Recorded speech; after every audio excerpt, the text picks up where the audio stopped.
Aboard the emptying ship, the last handful of crew turn on each other.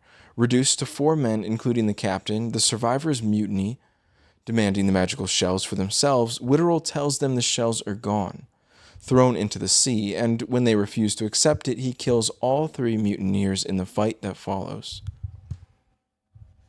Then Robert Witterell, the last living soul aboard the Obra, grief-stricken beside the body of his wife, turns his weapon on himself.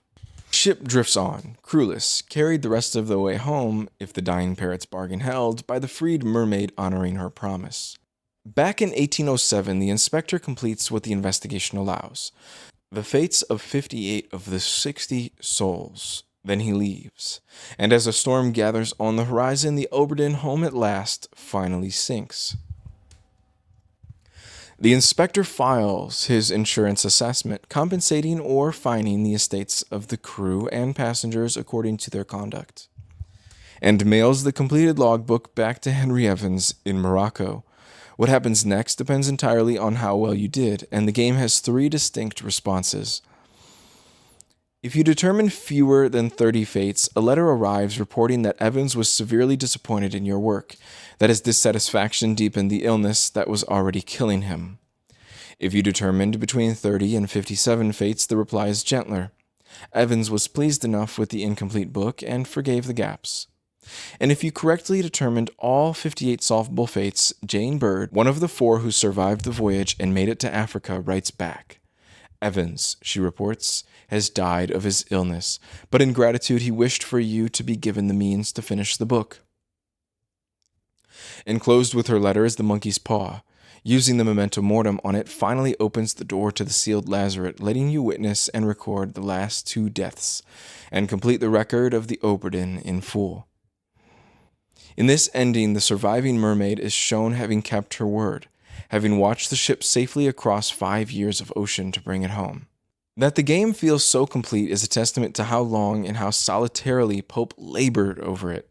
Development began right after Papers, Please wrapped and stretched to roughly 4.5 years, with the narrative itself consuming the largest share of that time. The road was full of the kind of problems Pope loves and the rest of us dread. The 1-bit rendering that looked gorgeous in a small window turned out, when blown up to full screen, to make players motion sick. Pope compared the discomfort to a slightly off VR game, so he had to devise a motion blur-like treatment for the dithering to calm it down. He agonized over legibility, spending months making sure the stark black and white scenes could be read clearly from any angle a player might wander to. The narrative structure fought him hardest. He teased the game publicly in a 2014 devlog. Optimistically expecting a release the following year, he showed a small demo, with just 6 fates at the 2016 Game Developers Conference, and the positive response encouraged him to expand the story far beyond its original plans. When he brought a larger demo to PAX Australia later that year, presenting its deaths out of chronological order, players were badly confused about how to even make progress, a problem Pope knew would only worsen across the full cast of 60. His solution was the game's now invisible backbone. He made 10 events serve as catalysts for the deaths, breaking the sprawling tragedy into digestible sections. Dividing it into chapters in turn led directly to the creation of the in-game logbook, which serves as both the player's timeline and a catalog of the crew in the manner of the real East India Company. Behind the scenes, Pope built spreadsheets linking every character to every fate, ensuring the chains of deduction would actually hold together logically. And he auditioned local voice actors, choosing them, he said, by balancing both accent and performance, so that the death scene audio would carry the authentic regional voices of the period. Because Papers, Please had sold well, over 1.8 million units across platforms by its 3rd anniversary, and enough still through 2018, Pope was under no financial pressure. He has been candid that he treated Obra as a passion project, unburdened by deadlines or marketing demands, free to solve his self-imposed puzzles at his own pace. It is, in a real sense, a game that only exists because one person could afford to make exactly the thing he wanted. And as for reception and awards, Return of the Obra first released for macOS and Windows on October 18th, 2018, and was met with wide acclaim. It reached a Metacritic score of 89 on PC and 86 on the later Switch version. The aggregator OpenCritic likewise placed it around 89, with the overwhelming majority of critics recommending it. Console ports for Nintendo Switch, PlayStation 4, and Xbox One followed on the 18th of October in 2019, handled by the studio Warp Digital with 3909 publishing throughout.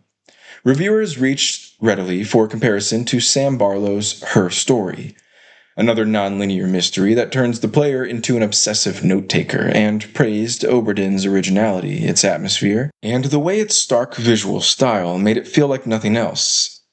Destructoid scored it 9.5 out of 10. Eurogamer stamped it essential. IGN gave it 9.2, GameSpot a 9, PC Gamer a 90. The most notable reservation came from Game Informer, which admired the game deeply but felt its ultimate payoff didn't fully match the brilliance of the deduction leading up to it.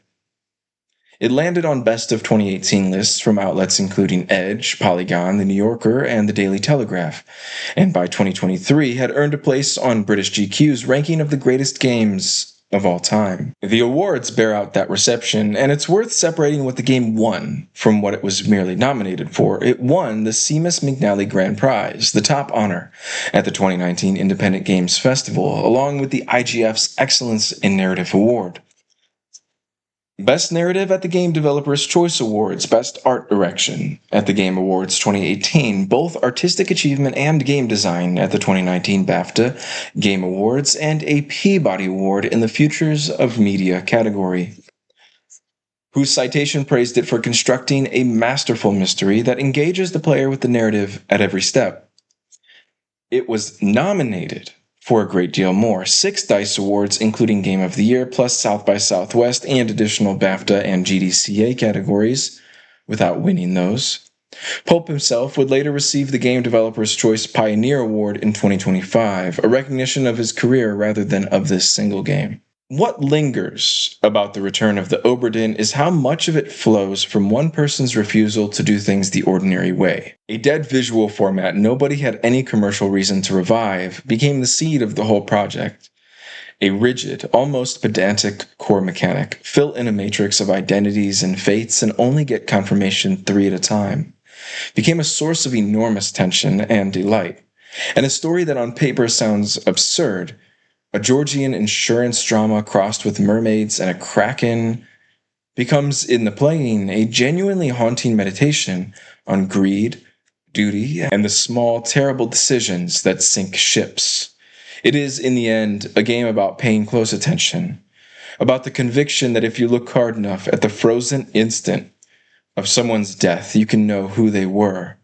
That a single designer in a room in Japan built such a thing, brick by deductive brick, over 4.5 years, is its own kind of quiet marvel.